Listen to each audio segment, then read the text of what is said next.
ഹബീബായ റസൂലുള്ളാഹി സ്വല്ലല്ലാഹു അലൈഹി വസല്ലം ആ പ്രവാചകന്റെ പ്രിയപ്പെട്ട പത്നിയാകുന്ന ആയിഷ ബീവി പറയുകയാണ്, മാ ശബിഅ ആലു മുഹമ്മദിൻ മിൻ യൗമൈനി ഖുബ്സാ. 2 ദിവസം തുടർച്ചയായിട്ട് പത്തിരി കഴിച്ചതായിട്ട് ഞങ്ങളുടെ കുടുംബത്തിലില്ല. അള്ളാഹു മനസ്സിലാക്കാനുള്ള തൗഫീഖ് തരട്ടെ. ഇന്ന് നമ്മുടെയൊക്കെ ജീവിത ചുറ്റുപാട് ചിന്തിച്ചു നോക്ക്. 3 നേരം 4, 5 ഒക്കെ ആയി മാറിയിരിക്കാം ഒരു ദിവസത്തിൽ. ആർഭാടങ്ങൾ കടന്നു വന്നു. ഈ സാമ്പത്തിക പരാധീനതയുള്ള ഈ സമയത്തും മുസ്ലിം സഹോദരിമാർ, മുസ്ലിം അമ്മമാർ, മുസ്ലിം സഹോദരങ്ങളാണ് കടകളിൽ സാധനം വാങ്ങാൻ ഏറ്റവും കൂടുതലുള്ളത്. ഇല്ല എന്ന് പറയാൻ പറ്റുമോ? തുണി പർച്ചേസ് ചെയ്യാൻ ഏറ്റവും കൂടുതൽ ടെക്സ്റ്റൈൽ ഷോപ്പുകൾ ആരാ? നമ്മുടെ താത്താമാര് തന്നെ. ചെരുപ്പ്, ഷൂ, ഒരു വീട്ടിൽ തന്നെ എത്ര ജോഡി ചെരുപ്പുകളാ ഉള്ളത്? എത്ര ജോഡി ചെരുപ്പാ ഉള്ളത്? നമ്മൾ വീടിന്റെ വാതിൽക്ക് തന്നെ ഷെൽഫ് അടിച്ച് ഇങ്ങനെ വെച്ചിരിക്കുക അല്ലേ?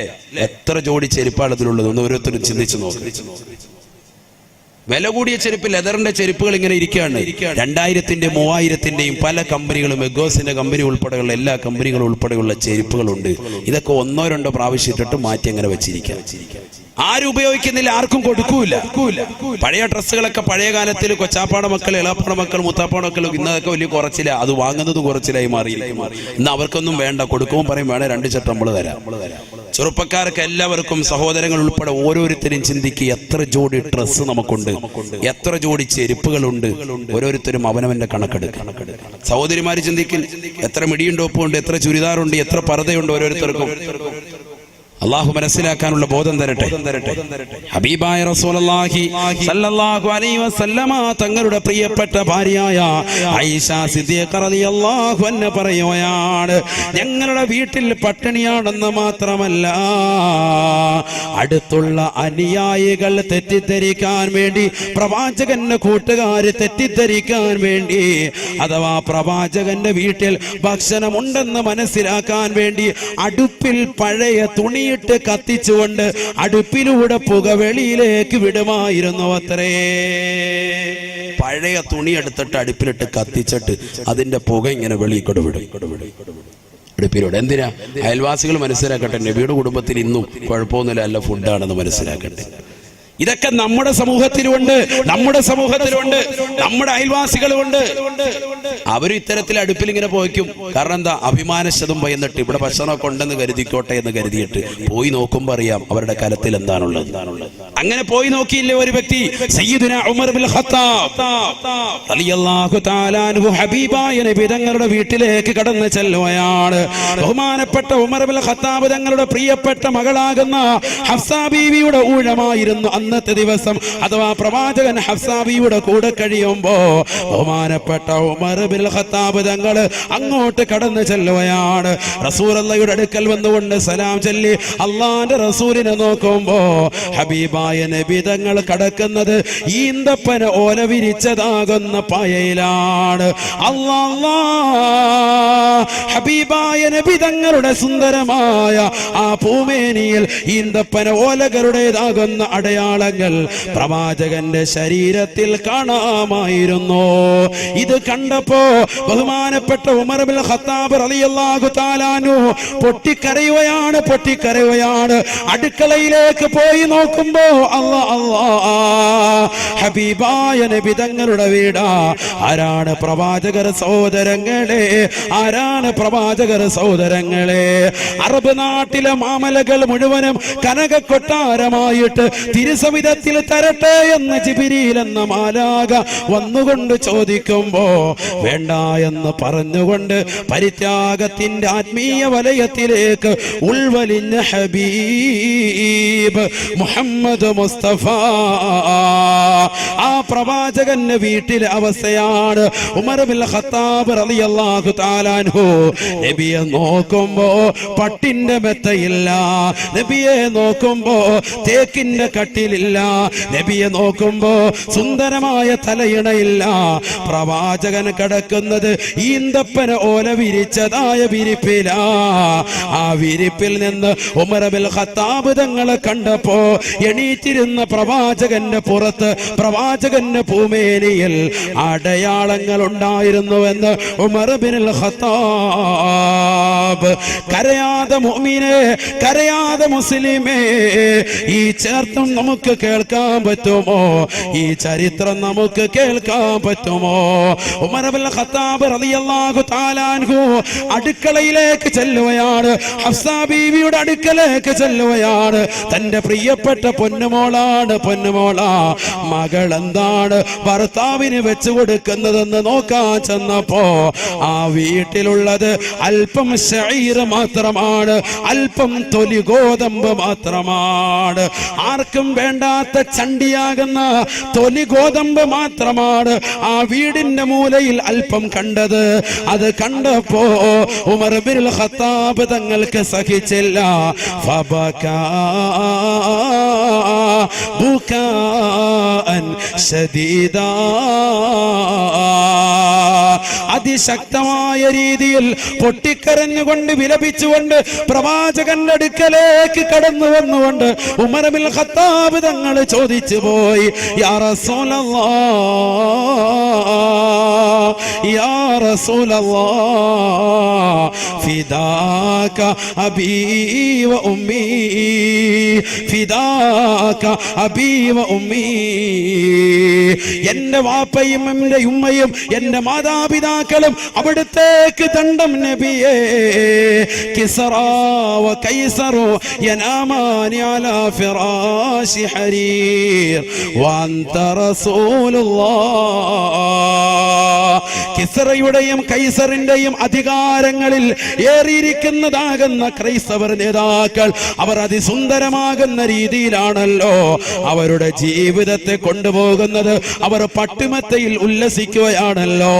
അവിശ്വാസികളാകുന്ന കിസ്റയുടെയും കൈസറിന്റെയും രാജാക്കന്മാർ അതിസുന്ദരമാകുന്ന രീതിയിൽ ജീവിക്കുമ്പോ ലൗലാക ലൗലാക ലമാ ഖലഖതുൽ അഫ്ലാഖ്, അവിടുന്ന് ഇല്ലായിരുന്നുവെങ്കിൽ, അവിടുത്തെ പടക്കാൻ നിയത്താക്കിയിരുന്നില്ല എങ്കിൽ ഈ ഉലകം തന്നെ പടക്കൂല എന്ന് അള്ളാഹു പ്രഖ്യാപിച്ച നബിയേ, അവിടുന്ന് ഈ പട്ടുമെത്തയിലല്ലോ, ഈ ഈന്തപ്പന ഓലയിലല്ലയോ കിടക്കുന്നത്.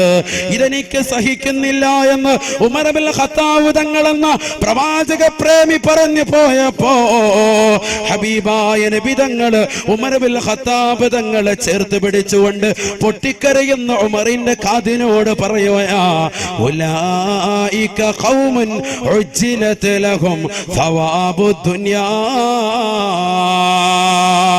വലനൽ ആഖിറ വലനൽ ആഖിറ. എന്റെ മുന്നിലിരിക്കുന്ന അഴീക്കോടുള്ള എത്രയെത്ര ഉമ്മമാർക്ക് ഇതുപോലെ കഥന കഥകൾ പറയാനുണ്ടാവും. ഉസ്താദേ, വീട്ടിൽ പട്ടിണിയാണ്, പട്ടിണിയാണ്, ദാരിദ്ര്യമാണ്, ദാരിദ്ര്യമാണ്, പ്രയാസമാണ്, പ്രയാസമാണ്, ദുഃഖമാണ്, ദുഃഖമാണ്, വിരഹമാണ്, നൊമ്പരമാണ്. എത്ര ദിവസങ്ങളായി മാന്യമായൊരു മാംസാഹാരം കഴിച്ച വീട് ഒരു പക്ഷേ അഴീക്കോട് പല വീട്ടിലും കാണൂല.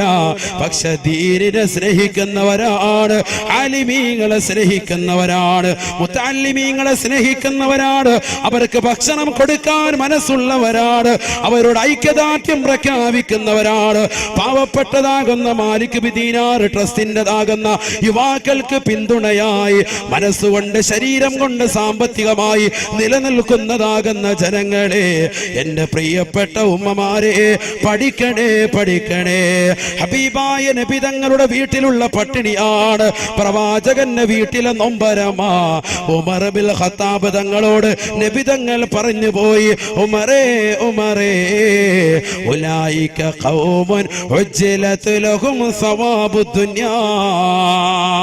ഭൗതികമാകുന്ന ജീവിതത്തിന്റെ ആഡംബര തുന്തലത്തിൽ അവർക്ക് അല്ലാഹു സുബ്ഹാനഹു വ തആല കൊടുത്തുപോയി ഉമറേ. അവർക്ക് ആഖിറമില്ല ഉമറേ. കിസ്റയുടെയും കൈസറിന്റെയും അധികാരങ്ങൾ ഏറിയിരിക്കുന്നവർക്ക് ആഖിറമില്ല ഉമറേ. വലനൽ ആഖിറ വലനൽ ആഖിറ. ഉമറേ ഉമറേ, ദാരിദ്ര്യത്തിൽ അമർന്നിരിക്കുന്ന നമുക്കുണ്ടല്ലോ, അഥവാ മുസ്ലിമീങ്ങൾക്കുണ്ടല്ലോ, അഴീക്കോടുള്ള ഉമ്മ, അഴീക്കോടുള്ള ഉപ്പ, സന്തോഷിക്കണേ സന്തോഷിക്കണേ. സമ്പത്ത് കുറയുന്നതിൽ നമ്മൾ പരിഭവം പറയേണ്ടതില്ല, നമ്മൾ പ്രയാസപ്പെടേണ്ടതില്ല. നബി പറയുകയാണ് വലനൽ ആഖിറ. സാമ്പത്തിക പരാധീന അനുഭവിക്കുന്നതാകുന്ന മുസ്ലിമീങ്ങളെ മുസ്ലിമീങ്ങളെ റസൂലുള്ള പഠിപ്പിക്കുകയാ വലനൽ ആഖിറ, നമുക്കാണ് സ്വർഗമുള്ളതെന്ന് നബിയുനാ റസൂലുള്ളാഹി സല്ലല്ലാഹു അലൈഹി വസല്ലം. അല്ലാഹു തൗഫീഖ് തരട്ടെ, അല്ലാഹു തൗഫീഖ് തരട്ടെ. എന്നോട് ഒരുപാട് ആളുകൾ, പ്രത്യേകിച്ച് സഹോദരിമാരുടെ ഭാഗത്ത് നിന്ന് കഴിഞ്ഞ വർഷം അതിനുശേഷം ഒരുപാട് സഹോദരിമാര് കരഞ്ഞുകൊണ്ട് പറഞ്ഞത് ദാരിദ്ര്യത്തിന്റെ വിഷയം. വളരെ ബുദ്ധിമുട്ട്, സഹോദരങ്ങളാണെങ്കിൽ കച്ചവടമില്ല, പ്രയാസമില്ല. പക്ഷെ എന്നാൽ അതേപോലെ തന്നെ ഒരുപാട് ആളുകൾ വിളിച്ചിട്ടും പറഞ്ഞു, ഉസ്താദ് ഉസ്താദ് എന്ന ലാ ഹൗല എന്ന ദിക്ർ ഞങ്ങൾ ചെല്ലിയിട്ട് ഒരുപാട് പ്രയാസങ്ങൾ മാറിയിട്ടുണ്ട്. അല്ലാഹു തൗഫീഖ് തരട്ടെ. ഒരുപാട് പ്രശ്നങ്ങൾ മാറിയിട്ടുണ്ട്. ഞങ്ങളൊക്കെ കടലുകൊണ്ട് ജീവിക്കുന്ന ആളുകളാണ്, കൂലിപ്പണിക്കാരായ ആളുകളുണ്ട്, അവർക്കൊക്കെ റാഹത്ത് കിട്ടിയിട്ടുണ്ട് ലാ ഹൗല എന്ന ദിക്ർ. അത് ഞാൻ പറഞ്ഞതല്ല, ആര് പറഞ്ഞതാ? ബഹുമാനപ്പെട്ട റസൂലുള്ളാഹി. ലാ ഹൗല കൻസും മിൻ കുനൂസിൽ ജന്ന, സ്വർഗ്ഗത്തിൽപ്പെട്ട നിധിയാണ് എന്ന് മുഹമ്മദ് റസൂലുള്ളാഹി. അത് അനുഭവിച്ചറിയണം എന്ന് പറഞ്ഞാൽ ചെല്ലി അറിഞ്ഞാലേ അറിയുള്ളൂ. തഴവ ഉസ്താദിന്റെ ഭാഷയിൽ പറഞ്ഞാൽ അതൊരു ലേഹ്യമാണ്, ഇത് ഡെയിലി കഴിക്കേണ്ട ലേഹ്യവുമാണ്, മുടങ്ങാതെ കഴിക്കേണ്ടതാകുന്ന ലേഖ്യാണ്. അല്ലാഹു തൗഫീഖ് തരട്ടെ. ചൊല്ലലാ ഹൗല, ജീവിതം എപ്പോഴും സ്റ്റൈലാ, അതിനൊരു ശക്കുമിൽ ഒരിക്കലും ചിട്ട തെറ്റിപ്പോവരുതേ, അലസതയാൽ ഒഴിക്കരുതേ. ഒറ്റ ദിവസം മുടങ്ങാതെ ചെല്ലുക. എങ്ങനെ ചെല്ലണ്ട? ഞാൻ അതിന് കൈതും കൂടി പറഞ്ഞിരുന്നു. ഷർത്ത് എന്ത്? ബിസ്മി ചേർത്തിട്ട് ചെല്ലണം. ബിസ്മില്ലാഹിർ റഹ്മാനിർ റഹീം. അതിനോട് ചേർക്കാൻ വേണ്ടി ഒരു വാവും കൂടി, വലാ ഹൗല വലാ ഖുവത ഇല്ലാ ബില്ലാഹിൽ അലിയ്യിൽ. അത് 101 പ്രാവശ്യം ചെല്ലുന്ന ആളുകൾ എത്ര പേരുണ്ടെന്ന് കൈവക്കിക്ക്. നിത്യമാക്കിയ ആളുകൾ കഴിഞ്ഞ വർഷം മുതൽ. അള്ളാഹുവിനെ നമ്മുടെ ജീവിതത്തിൽ അത് മുടങ്ങാതെ ചെല്ലാൻ അള്ളാഹു തൗഫീഖ് തരട്ടെ. ഒരുപാട് സഹോദരിമാർ അത് ചെല്ലുന്നുണ്ട്. ചെല്ലിയത് കാരണമായിട്ട് ദാരിദ്ര്യം നീങ്ങിയത് ഒരുപാട് പേര് എന്നെ വിളിച്ചു പറഞ്ഞു. ഒരുപാട് ആളുകൾ. വീടില്ലാത്തൊരു സഹോദരി, നമ്മുടെ ഈ സംഘടനയിൽപ്പെട്ട ഒരു സഹോദരന്റെ സഹോദരി കൂടിയാണ്. വീടില്ലാത്തൊരു സഹോദരി ഈ ദിക്ർ പറഞ്ഞു കൊടുത്തു. അവരത് ചെല്ലി 6 മാസം കൊണ്ട് റബീഉൽ അവ്വൽ ഈ കഴിഞ്ഞ മാസത്തിൽ അവർ കുടിയിരിക്കൽ നടത്തി വീട്ടിൽ കയറി താമസിച്ചു. അള്ളാഹു നമുക്കതിനുള്ള സൗഭാഗ്യം തരട്ടെ. വീടില്ലാത്ത ഒരുപാട് ആളുകളുണ്ട്. അള്ളാഹു നമുക്ക് ഹൈറായ വീട് നൽകി അനുഗ്രഹിക്കട്ടെ. പക്ഷെ നമ്മുടെ ജീവിതത്തിൽ കുറച്ച് ചിട്ടകൾ കൊണ്ടുവരണം. കുറച്ച് ചിട്ടകൾ കൊണ്ടുവന്നേ പറ്റൂ. അലസമായിട്ടുള്ള ജീവിതം പോരാ. കടന്നങ്ങ് ഉറങ്ങുക. സുബഹിക്ക് ശേഷം അങ്ങനെ കടന്നുറങ്ങുകയാണ്. ഒരു ബോധമില്ല, സുബഹി നമസ്കാരം പോലും ഇല്ല. ബറക്കത്ത് കെട്ടവനായിരിക്കണമെങ്കിലേ സുബഹിക്ക് ശേഷം ഉറങ്ങ് പരമസുഖത്തിലേ. ബറക്കത്ത് കെട്ടവനായിരിക്കണമെങ്കിലേ സുബഹിക്ക് ശേഷം ഉറങ്ങ് പരമസുഖത്തിലേ. ബറക്കത്ത് കെട്ട മനുഷ്യനാകണമെങ്കിൽ എന്ന് പറഞ്ഞാൽ ബറക്കത്തില്ലാത്തവനാകണമെങ്കിൽ എന്ത് ചെയ്താൽ മതി? സുബഹി കഴിഞ്ഞ് ഉറങ്ങിയാൽ മതി എന്ന് ബഹുമാനപ്പെട്ട ശൈഖുനാ തഴവ ഉസ്താദ്, അള്ളാഹു കാത്തിരക്ഷിക്കട്ടെ. അഥവാ സുബഹി നമസ്കാരം കഴിഞ്ഞിട്ട് ആ ഉദയം, നമ്മുടെയൊക്കെ പള്ളിയിൽ നമ്മൾ എഴുതി വെച്ചിട്ടില്ലേ, ഉദയം 6:25 അല്ലെങ്കിൽ 6:27, 6:30 ഇങ്ങനെ സമയം കാണും അല്ലേ? നമ്മൾ മനസ്സിലാക്കി എന്താ ഇത്? ഈ ഉദയം മനസ്സിലാക്കിയിട്ട് പലരും എന്താ വല്ല യാത്രയ്ക്ക് പോകുന്നുണ്ടോ? ഈ ഉദയം എഴുതാൻ കാരണം അതുവരെ സുബഹി നമസ്കാരം കഴിഞ്ഞിട്ട് അതുവരെ ഇരുന്നു കൊണ്ട് ദിക്ർ ചെല്ലുന്നവർക്ക് വലിയ ശ്രേഷ്ഠതയാണ്, വലിയ പവിത്രതയാണ്. അള്ളാഹു തൗഫീഖ് തരട്ടെ. നമ്മുടെ ദിക്റും ഔറാദും ഒക്കെ ആ സമയത്തൊക്കെ കൊണ്ട് വെച്ചാൽ വലിയ മഹത്വമാണ്. അള്ളാഹു തൗഫീഖ് തരട്ടെ. യാസീൻ സൂറത്ത് ഓതാം, ഇദാ വഖഅത് സൂറത്ത് ഓതാം, അർ-റഹ്മാൻ ഓതാം, തബാറക സൂറത്ത് ഓതാം. സബഉൽ മുൻജിയാത്ത് എന്നറിയപ്പെടുന്ന രക്ഷയുടെ കവാടങ്ങളാകുന്ന സൂക്തങ്ങളെ പഠിപ്പിച്ചിട്ടുണ്ട് പ്രവാചകൻ. ആ സൂറത്തുകൾ ഓതാം. ആ സമയത്ത് ഓതി കഴിഞ്ഞാൽ പെട്ടെന്ന് ആ സമയം കഴിഞ്ഞു. അരമണിക്കൂർ 3/4 മണിക്കൂറേ ഉണ്ടാവുള്ളൂ. ഈ ഉദയ സമയം വരെ ഉറങ്ങാൻ പാടില്ല. സുബഹി നമസ്കരിച്ചിട്ട് ഉദയ സമയം വരെ ഉറങ്ങാൻ പാടില്ല. ഒരാൾക്ക് ക്ഷീണമുണ്ട്, യാത്രയിൽ ക്ഷീണമാണ്, അദ്ദേഹം ആ സമയത്തിന് ശേഷം ഉറങ്ങലാണ് നല്ലത്. നിത്യേന ഡെയിലി ഒരാൾ സുബഹി കഴിഞ്ഞ് അങ്ങനെ ഉറക്കം ശീലിച്ചാൽ ബറക്കത്ത് അവന്റെ ജീവിതത്തിൽ ഉണ്ടാവൂല. അള്ളാഹു കാത്തിരക്ഷിക്കുമാറാവട്ടെ. ഞാനിത് പറയാനുള്ള കാരണം ഇന്ന് മുസ്ലിം സഹോദര സഹോദരിമാരിൽ ഏറ്റവും കൂടുതൽ അപകടം പെടുന്നിരിക്കുന്ന ഈ വിഷയത്തിലാണ്. സുബൈ കഴിഞ്ഞിട്ട് ഈ സമയത്തുള്ള ഉറക്കം, പ്രത്യേകിച്ച് സഹോദരങ്ങൾ, ചെറുപ്പക്കാരായ ആളുകൾ മടിയന്മാരാകുന്നത്, അലസന്മാരാകുന്നത്, ജോലി ഇല്ലാതാകുന്നത്, കച്ചവടമില്ലാതാകുന്നതിന്റെ ഒക്കെ മർമ്മപ്രധാന കാരണം എന്താ? സുബൈ കഴിഞ്ഞ ഉടനെയുള്ള ഉറക്കാണ്. അത് മാറ്റണം. അള്ളാഹു തൗഫീഖ് തരട്ടെ. അള്ളാഹു തൗഫീഖ് തരട്ടെ. രാവിലെ വ്യായാമത്തിന് നീ പള്ളിയിലേക്ക് കൊണ്ട് പോകും, സുബൈ നിസ്കരിക്കാൻ പള്ളിയിൽ പോ. സുബൈ നമസ്കാരം കഴിഞ്ഞിട്ട് അവിടെ ഇരുന്നിട്ട് അരമണിക്കൂർ ഖുർആൻ ഓതാൻ അറിയില്ലെങ്കിൽ തസ്ബീഹ് എടുത്ത് ദിക്റ് ചൊല്ല്. ഇനി ഒന്നും വേണ്ട, അവിടുന്ന് ഇറങ്ങി തിരിച്ച് വീട്ടിലേക്കുള്ള നടത്തത്തിൽ അല്ലെങ്കിൽ കവലയിലേക്കുള്ള നടത്തത്തിൽ 10 ദിക്റ് ചൊല്ല്. ആ ഉദയത്തിന്റെ സമയം കഴിഞ്ഞിട്ടേ ക്ഷീണമുള്ള ആളുകൾ അല്പം കടക്കാവുള്ളൂ, അല്ലാതെ കടക്കാൻ പാടില്ല. അള്ളാഹു തൗഫീഖ് തരട്ടെ. കാരണം ഇത് ഫിത്നയുടെ കാലഘട്ടമാണ്. ഇത് ഫിത്നയുടെ കാലഘട്ടമാണ്. നബിയുനാ റസൂലുള്ളാഹി സ്വല്ലല്ലാഹു അലൈഹി വസല്ലം അല്ലാഹുവിന്റെ റസൂൽ ഓർമ്മപ്പെടുത്തിയില്ലയോ? സയഅതി അലന്നാസി സമാൻ ഫിത്നത്തുൽ ലറാ ബഅദ ഫിത്നത്തിൻ സറാ. ഒരു കാലഘട്ടം എന്റെ പ്രിയപ്പെട്ട സമുദായത്തിന് കടന്നു വരാനുണ്ട് സാബ. ആ കാലഘട്ടത്തിൽ ഫിത്നയാണ് ഉണ്ടാവുക. എങ്ങനത്തെ ഫിത്നയെന്നറിയുമോ? ഫിത്നത്തുൽ ലറാ ബഅദ ഫിത്നത്തിൻ സറാ. സുഭിക്ഷതയുടെ കാലഘട്ടം കൊണ്ടുള്ള ഫിത്നയ്ക്ക് ശേഷമാണ് പ്രയാസങ്ങൾ അനുഭവിക്കുന്ന, സാമ്പത്തിക പരാധീനതകൾ അനുഭവിക്കുന്ന, കഷ്ടപ്പാടുകൾ ഉണ്ടാവുന്ന ഒരു കാലഘട്ടം അവർക്ക് കടന്നു വരുമെന്ന് നബിയുനാ റസൂലുള്ളാഹി സല്ലല്ലാഹു അലൈഹി വസല്ലം. ആ കാലഘട്ടം അല്ലേ ഇത് എന്ന് ചിന്തിക്കേണ്ടിയിരിക്കും. നിങ്ങൾ നല്ലതുപോലെ ശ്രദ്ധിക്കുക. ആ കാലഘട്ടം അല്ലേ എന്ന് ചിന്തിക്കേണ്ടിയിരിക്കും. ഫിത്നത്തുൽ ലറാ. എന്നാൽ ഹബീബായ റസൂലുള്ളാഹി സല്ലല്ലാഹു അലൈഹി വസല്ലമ തങ്ങൾ പറഞ്ഞു, ഈ ഫിത്നത്തുൽ ലറാ എന്ന സംഗതി എല്ലാവർക്കും പിടികൂടുന്ന സംഗതിയാണ് എന്ന് പറഞ്ഞാൽ മുസ്ലിമീങ്ങൾക്ക് മാത്രമല്ല, അമുസ്ലിമീങ്ങൾക്കും പിടിപെടും. അതുകൊണ്ടാണല്ലോ ഇപ്പൊ നോട്ട് നിരോധിച്ചിട്ട് ഇപ്പൊ ആർക്കാ ഏറ്റവും കൂടുതൽ കുഴപ്പം? എല്ലാവർക്കും പെട്ടു, എല്ലാരും ബുദ്ധിമുട്ടി അല്ലേ? മുസ്ലിമീങ്ങൾ മാത്രമല്ല, ഇതര സമുദായത്തിലേതാകുന്ന പാവപ്പെട്ട സഹോദരങ്ങളൊക്കെ അതിൽ ബുദ്ധിമുട്ട് അനുഭവിക്കുന്നുണ്ട്. ഫിത്നത്തുൽ ലറാ എല്ലാരെയും പ്രയാസപ്പെടുത്തുന്നുണ്ട്.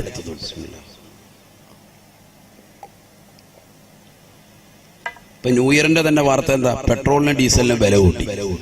ഫിത്നത്തുൽ ലറാ ആണത്. എല്ലാവർക്കും ഫിത്നയാണ് മൊത്തത്തിൽ. സാമ്പത്തിക ബുദ്ധിമുട്ട്, കൺസ്ട്രക്ഷൻ വർക്കുമായി മുന്നോട്ട് പോയവർക്ക് അതിന്റെ പ്രയാസം.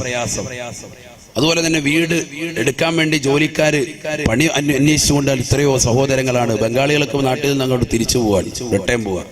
മുമ്പ് ബംഗാളികൾ ലീവിന് പോയിക്കൊണ്ടിരുന്നത് നമ്മുടെ നാട്ടിൽ നിന്ന് ആന്ധ്രാപ്രദേശത്തിലേക്ക് ബസ് പിടിച്ച്, ടൂറിസ്റ്റ് ബസ് പിടിച്ച്, AC പിടിപ്പിച്ചിട്ട്, AC ഉള്ള ബസ്സിൽ പിടിപ്പിച്ച് അതിൽ യാഹത്തായിട്ട് യാത്ര ചെയ്തു. 3 ലക്ഷം രൂപയാണ് ബസ്സിന് കൂലി കൊടുത്തത്. 3 ലക്ഷം രൂപ.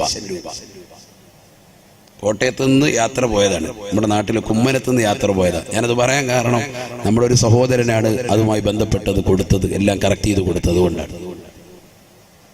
3 ലക്ഷം രൂപ, അത്രത്തോളം വരുമാനം നമ്മുടെ ഈ നാട്ടിൽ വന്ന് ഉണ്ടാക്കിക്കൊണ്ടു പോകുന്നു ബംഗാളികൾ. പക്ഷെ നമ്മൾ അധ്വാനശീലരാകുന്നില്ല. നമുക്കിപ്പോഴും പ്രവാസ ലോകമാണ് അല്ലേ? ഇവിടെ കിട്ടുന്ന 15,000 അവിടെ കിട്ടിയാലും ഒക്കെ നമുക്ക് റാഹത്താണ്. ആ രീതിയിലാണ് നമ്മൾ മുന്നോട്ട് പോകുന്നത്. അതുകൊണ്ട് തന്നെയാണ് ഈ വിപത്തുകളൊക്കെ. നമ്മളൊന്ന് അധ്വാനിക്കാൻ തയ്യാറാകണം. അള്ളാഹു തൗഫീഖ് തരട്ടെ. ഫിത്നത്തുൽ ലറാ പിടികൂടും മുഹമ്മദ് റസൂലുള്ളാഹി. ഈ ഫിത്നത്തുൽ ലറാ വരുന്നത് സാമ്പത്തിക പ്രശ്നം മാത്രമല്ല, IS ഭീകരരെന്ന് പറയുന്നത് പോലെ മുസ്ലിം സഹോദരങ്ങളെ മാത്രമായി, സഹോദരിമാരെ വേട്ടയാടിക്കൊണ്ടിരിക്കുന്ന കാലഘട്ടവുമായിരിക്കും അതെന്ന് മുഹമ്മദ് റസൂലുള്ളാഹി. അങ്ങനെ ആ കാലഘട്ടം മുന്നോട്ട് പോകുമ്പോ ഹബീബായ നബി തങ്ങൾ പറയുകയാണ്, സയഅതി അലന്നാസി ബഅദ ദാലിക ഫിത്ന. ഫിത്നത്തുൽ ലറായിലൂടെ സുഭിക്ഷതയുടെ കാലഘട്ടത്തിന് ശേഷമുള്ള ലറാഉൽ ബുദ്ധിമുട്ടിൻ്റെതാകുന്ന പ്രയാസത്തിന്റെ കാലഘട്ടം ജനങ്ങൾക്ക് വന്ന് നിൽക്കുമ്പോ ഒരു ഫിത്ന കൂടി കടന്നു വരും സാബാ. ഫിത്നത്തുൻ അമിയാ സമ്മാ,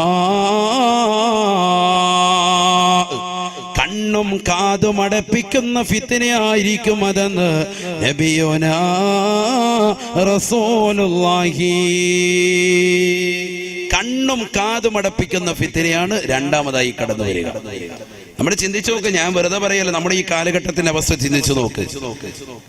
ഒരു 25 കൊല്ലം മുമ്പ് ഇങ്ങോട്ട് 80 അല്ലെങ്കിൽ 85 കാലഘട്ടം മുതൽ 2010 വരെയുള്ള കാലഘട്ടത്തിൽ സുഭിക്ഷതയായിരുന്നു.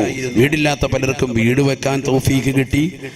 റാഹത്താകുന്ന രീതിയിൽ ജീവിതം മുന്നോട്ട് കൊണ്ടുപോയി. വിവാഹ ജീവിതം നടന്നു. ആ വിവാഹ ജീവിതത്തിൽ സാലിഹ്യങ്ങളാകുന്ന മക്കളായി.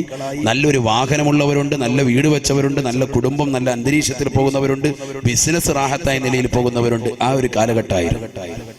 അതുകൊണ്ട് തന്നെ ഒരു ഓട്ടോ വിളിച്ചിട്ട് 90 രൂപയുടെ ഓട്ടോ ആയിട്ടുള്ളെങ്കിലും 100 രൂപ അങ്ങോട്ട് ഓട്ടോക്കാരന് കൊടുക്കും, അല്ലെ? 10 രൂപ നീ വെച്ചോ എന്ന് പറയും. അതാണ് സുഭിക്ഷത. അള്ളാന്റെ റസൂല് പറഞ്ഞത് അങ്ങനെ ഒരു കാലഘട്ടം ഉണ്ടാകും, അത് ഫിത്നയാണ്. മുഹമ്മദ് റസൂലുള്ളാഹി സുഭിക്ഷതയുടെ ഒരു കാലഘട്ടത്തിന് ശേഷം പിന്നീട് വരുന്നതാണ് ഫിത്നത്തുൽ ളറാ, ബുദ്ധിമുട്ടുള്ള കാലഘട്ടം. മുഹമ്മദ് റസൂലുള്ളാഹി അല്ലേ? ഞാൻ പറഞ്ഞത് വെറുതെ അല്ല. എത്ര ജോഡി ചെരുപ്പ്, എത്ര ജോഡി ഡ്രസ്സുകൾ സുഭിക്ഷതയായിരുന്നു. എവിടെ നോക്കിയാലും ആഹാരം ഇഷ്ടം പോലെ വാരി വിതറുകയാണ്. ആഴ്ചയിൽ ഒരു ദിവസമെങ്കിലും മാംസാഹാരം കൊടുക്കണം കുടുംബത്തിനെന്ന് പഠിപ്പിച്ച മതമാണ് പരിശുദ്ധ ശരീഅത്തുൽ ഇസ്ലാം. അത് വ്യക്തമായി രേഖപ്പെടുത്തിയ ഗ്രന്ഥമാണ് ഫത്ഹുൽ മുഈൻ. ആഴ്ചയിൽ ഒരു ദിവസം കുടുംബത്തിന് മാംസാഹാരം കൊടുത്തിരിക്കണം എന്ന് പറഞ്ഞ ആ ഗ്രന്ഥത്തെ നമ്മൾ വിലയിരുത്തുക മാത്രമല്ല, ഡെയിലി വീട്ടിലേക്ക് മാംസാഹാരം കടന്നു വരുന്ന ഒരു അന്തരീക്ഷമായിരുന്നു ഈ കഴിഞ്ഞ 10 വർഷം അല്ലെങ്കിൽ 20 വർഷം നമുക്കുണ്ടായിരുന്നു. എല്ലാ ദിവസവും നമ്മൾ മീൻ വാങ്ങും, എല്ലാ ദിവസവും ഇറച്ചി വാങ്ങും. എന്നാൽ ഇനി ഒരു ഫിത്നയുടെ കാലഘട്ടത്തിലേക്കാണ് നമ്മൾ പോയിക്കൊണ്ടിരിക്കുന്നത്. ആര് പറയാൻ? മുഹമ്മദ് റസൂലുള്ളാഹി സ്വല്ലല്ലാഹി അലൈഹി വസല്ലം തങ്ങൾ പറയുന്നു, ഫിത്നത്തുൽ ളറാ, സാമ്പത്തികപരമായി പ്രയാസം, ശാരീരികപരമായി പ്രയാസം, ജോലിയില്ലാത്ത അവസ്ഥ, മൊത്തത്തിൽ സാമ്പത്തിക ബുദ്ധിമുട്ട്, അങ്ങനെ വരെ സാമ്പത്തിക മാന്ദ്യം പിടികൂടുകയാണ്. ഇങ്ങനെ മുന്നോട്ട് പോകുമ്പോഴാണ് അടുത്ത ഫിത്ന വരുന്നത്. അതേതാ ഫിത്ന? ഫിത്നത്തുൻ അമിയാഉ സമ്മാ, കണ്ണും കാതും അടപ്പിക്കുന്ന ഫിത്നയായിരിക്കും അതെന്ന് നബിയുനാ റസൂലുള്ളാഹി, ഹബീബായ റസൂലുള്ളാഹി സ്വല്ലല്ലാഹു അലൈഹി വസല്ലമ തങ്ങൾ തന്റെ പ്രിയപ്പെട്ട അനുയായികളോട് മിമ്പറിൽ കൈവച്ചുകൊണ്ട് പറയുകയാണ്, സഹാബാ, ഈ ഫിത്ന മുസ്ലിമീങ്ങൾക്ക് മാത്രമാ. ഫിത്നത്തുൽ ളറാ അഥവാ സാമ്പത്തിക പ്രശ്നങ്ങൾ ലോകർക്ക് മുഴുവനും ഉണ്ടാവുമെങ്കിൽ ഫിത്നത്തുൻ അമിയാഉ സമ്മാ, കണ്ണും കാതും അടപ്പിക്കുന്ന ഫിത്ന മുസ്ലിമീങ്ങൾക്ക് മാത്രമായിരിക്കും ഉണ്ടാവുക എന്ന് നബിയുനാ റസൂലുള്ളാഹി. അഥവാ മുസ്ലിമീങ്ങൾ കൈകാലിട്ടടിച്ചുകൊണ്ട് രക്ഷിക്കണേ എന്ന് ലോകത്തോട് യാചിച്ചാലും കേണപേക്ഷിച്ചാലും ഒരാൾ പോലും അവരെ കേൾക്കൂല, ഒരാള് പോലും അവരെ കണ്ടെന്ന് വരുത്തൂല. കണ്ടില്ലയോ നിങ്ങൾ മ്യാൻമറിലെ റോഹിംഗ്യൻ മുസ്ലിമീങ്ങൾ, പാവപ്പെട്ടതാകുന്ന സഹോദരങ്ങൾ അവരുടെ ശരീരത്തിലേക്ക് കുന്തം കുത്തിയിറക്കിയിട്ട് പച്ചയ്ക്ക് കൊണ്ടുവന്നിട്ട് കത്തിക്കുന്നത് കണ്ടില്ലയോ? അവരുടെ ശരീരത്തിലേതാകുന്ന അവയവങ്ങൾ ഇഞ്ചിഞ്ചായി മുറിച്ചത് കണ്ടില്ലയോ? കുടൽമാല വെളിയിലേക്ക് ചാടിച്ചത് കണ്ടില്ലയോ? വാട്സാപ്പിലും ഫേസ്ബുക്കിലുമായിട്ട് അതിന്റെ ഫോട്ടോകൾ കൊണ്ട് നിറഞ്ഞില്ലയോ? മുസ്ലിമേ, മുസ്ലിമേ, ആ പാവപ്പെട്ടതാകുന്ന മുസ്ലിമീങ്ങൾ അവരെ സഹായം അപേക്ഷിച്ചിട്ട് പോലും ഒരു അറബ് ലീഗ് അവരെ സഹായിക്കാനില്ല, ഒരു ഐക്യരാഷ്ട്രസഭ അവരെ തിരിഞ്ഞു നോക്കാനില്ല, ഒരു ആള് പോലും ആ പാവപ്പെട്ട മുസ്ലിമീങ്ങളുടെ രോദനം കേൾക്കാൻ ഇല്ലേ ഇല്ല. ഇതാണ് പ്രവാചകൻ പറഞ്ഞത്. ഒരു കാലഘട്ടം കടന്നു വരും സാബാ, ഫിത്നത്തുൻ അമിയാഉ സമ്മാ, കണ്ണും കാതും അടപ്പിക്കുന്ന ഫിത്നയായിരിക്കും അത്. അന്ന് മുഅ്മിനീങ്ങൾ വിളിച്ച് കേണപേക്ഷിച്ചാലും ഒരാൾ പോലും രക്ഷയ്ക്ക് വരൂല എന്ന് നബിയുനാ റസൂലുള്ളാഹി സ്വല്ലല്ലാഹു അലൈഹി വസല്ലം. അല്ലാഹുവിന്റെ റസൂൽ പറയാ, ഫൈദാ ഖീല ഇൻഖലത് തമാദത്, ഫൈദാ ഖീല ഇൻഖലത് തമാദത്. പലരും പറയും ആ പ്രശ്നമൊക്കെ തീർന്നു, കെട്ടടങ്ങി, IS ഭീകരം എന്നുള്ള വർത്താനമൊക്കെ ഇപ്പൊ ഇല്ല എന്നൊക്കെ പറയും. പക്ഷേ തമാദത്ത്, അതിങ്ങോട്ട് പറഞ്ഞു തീരേണ്ട താമസം അത് നീണ്ടു നീണ്ടു കിടക്കും. മുഹമ്മദ് റസൂലുള്ളാഹി അത് മാറിപ്പോകൂല. ഇത് ആരൊക്കെ മാത്രം ഉണ്ടാവുള്ളൂ? ഉറക്കെ പറയും മനുഷ്യന്മാർ, ആർക്ക് മാത്രമേ ഉള്ളൂ? മുസ്ലിമീങ്ങൾക്ക് മാത്രം. ആരാ ഇത് പറയുന്നത്? നബിയുനാ റസൂലുള്ളാഹി. അള്ളാന്റെ റസൂല് പറയുക, എത്രത്തോളം അന്ന് ഈ ഫിത്തിന നിങ്ങൾക്ക് കടന്നു വന്നിട്ടില്ല എങ്കിൽ, മുസ്ലിമീങ്ങൾക്ക് വന്നിട്ടില്ല എങ്കിൽ അവരുടെ അംഗത്തെ പറ്റി അവർ പ്രത്യേകം ശ്രദ്ധിക്കട്ടെ എന്ന് പറഞ്ഞാൽ, ഞാൻ മുസ്ലിമാണോ എന്ന് ഓരോരുത്തരും ഒന്ന് ചിന്തിക്കേണ്ടിയിരിക്കുന്നു. ആ സമയത്ത് അവർക്ക് ആ ഫിത്തിന വന്നിട്ടില്ല എങ്കിലെന്ന് മുഹമ്മദ് റസൂലുള്ളാഹി. മുസ്ലിമീങ്ങൾക്ക് അത് വരും എന്നാണ് മുഹമ്മദ് റസൂലുള്ളാഹി സ്വല്ലല്ലാഹി അലൈഹി വസല്ലം തങ്ങൾ പറയുന്നത്. അത് പ്രശ്നങ്ങൾ കെട്ടടങ്ങി എന്ന് പറഞ്ഞാലും തമാദ്ദത്ത് വീണ്ടും വീണ്ടും അത് നീണ്ടു നിൽക്കും. മുഹമ്മദ് റസൂലുള്ളാഹി ലാ യൻജൂ മിൻഹാ ഇല്ലാ മൻ നജാ കദുആഇൽ ഖരീഖ് ഫിൽ ബഹരി. എന്റെ പ്രിയപ്പെട്ട അഴൂക്കോട് ജട്ടിയിലുള്ള പ്രിയപ്പെട്ട ഉമ്മമാരോട്, എന്റെ പ്രിയപ്പെട്ട സഹോദരങ്ങളോട്, ആയിരക്കണക്കാകുന്ന വിശ്വാസികളോട് കുമ്മനം ഉസ്താദിന് ഒന്ന് മാത്രമേ ഓർമ്മപ്പെടുത്താനുള്ളൂ. ഇത് പറഞ്ഞു തരാൻ പ്രവാചകൻ നമുക്കിന്നില്ല. ഇത് പറഞ്ഞു തരാൻ ഇന്ന് ഉലമാക്കളെയുള്ളൂ, പണ്ഡിതന്മാരെയുള്ളൂ. അള്ളാഹുവിന്റെ അമ്പിയാക്കളുടെ അനന്തരാവകാശികളാകുന്ന ഉലമാക്കളെ ഇത് പറഞ്ഞു തരാനുള്ളൂ. ഹബീബായ നബി തങ്ങൾ പറയുകയാണ്, സഹാബാ സഹാബാ ലാ യൻജൂ മിൻഹാ ഇല്ലാ മൻ ദആ കദുആഇൽ ഖരീഖ് ഫിൽ ബഹരി. സമുദ്രത്തിൽ കടന്നുകൊണ്ട് എന്നെയൊന്ന് രക്ഷിക്കണേ, എന്നെയൊന്ന് രക്ഷിക്കണേ, എന്നെയൊന്ന് കരകയറ്റണേ എന്ന് നീന്തലറിയാത്ത മനുഷ്യൻ കടന്നുകൊണ്ട് അവന്റെ ജീവൻ അപകടത്തിൽ പെടുന്ന സമയത്ത് നിലവിളിച്ചുകൊണ്ട് ദുആ ഇറക്കുന്നത് പോലെ പൊട്ടിക്കരഞ്ഞുകൊണ്ട് ദുആ ഇറക്കുന്ന മുഅ്മിനല്ലാതെ രക്ഷപ്പെടൂല എന്ന് നബിയുനാ റസൂലുള്ളാഹി. ഈ കാലഘട്ടത്തിൽ എന്റെ പ്രിയപ്പെട്ട സഹോദരങ്ങൾ, ഡിസംബറിന്റെ കടുങ്കോച്ചെന്ന തണുപ്പ് വിട്ടിട്ടില്ലാത്ത ഈ ജനുവരി മാസത്തിൽ എന്റെ പ്രിയപ്പെട്ട മുഅ്മിനെ പതച്ചൂടി നീ കടങ്ങരുതേ, നീ പതച്ചു മൂടി കടക്കരുതേ. തഹജ്ജുദ് നമസ്കരിക്കണേ, റബ്ബിലേക്ക് പൊട്ടിക്കരുത് ദുആ ഇറക്കണേ. ഹബീബായ റസൂലുള്ളാഹി സ്വല്ലല്ലാഹു അലൈഹി വസല്ലമ തങ്ങൾ തന്റെ പ്രിയപ്പെട്ട അനുയായികളോട് ഓർമ്മപ്പെടുത്തുകയാണ്, പാവപ്പെട്ട മുസ്ലിമീങ്ങളെ മാത്രമായി ലക്ഷ്യമിട്ടുകൊണ്ട് ഒരു ഫിത്ന കടന്നു വരാനുണ്ട് സാബാ, ഒരു ഫിത്ന കടന്നു വരാനുണ്ട് സാബാ. അന്ന് മുസ്ലിമീങ്ങൾ കടന്ന് നിലവിളിച്ചാലും ഒരാൾ പോലും തിരിഞ്ഞു നോക്കൂല, ഒരൈക്യരാഷ്ട്രസഭ അവരെ രക്ഷിക്കാനുണ്ടാവൂല. ഹബീബായ റസൂലുള്ളാഹി സ്വല്ലല്ലാഹു അലൈഹി വസല്ലമ തങ്ങൾ പിന്നീട് വീണ്ടും ഓർമ്മപ്പെടുത്തുകയാണ്, പ്രവാചകരും ഓർമ്മപ്പെടുത്തുകയാണ്, നിങ്ങൾ പൊട്ടിക്കരഞ്ഞുകൊണ്ട് റബ്ബിലേക്ക് ദുആ ചെയ്താലല്ലാതെ ആ സമയത്ത് രക്ഷപ്പെടില്ല എന്ന് നബിയുനാ റസൂലുള്ളാഹി സ്വല്ലല്ലാഹു അലൈഹി വസല്ലം. അതുകൊണ്ടാണ് ഞാൻ ഈ ദുആഅക്ക് ആദ്യം നിങ്ങൾക്ക് ഓർമ്മപ്പെടുത്തിയത്. നരകത്തെ കാവലുള്ളതാകുന്ന ഈ ദുആഅക്ക് നമ്മുടെ ജീവിതത്തിൽ നിത്യമാക്കണം. അല്ലാഹു തൗഫീഖ് തരട്ടെ.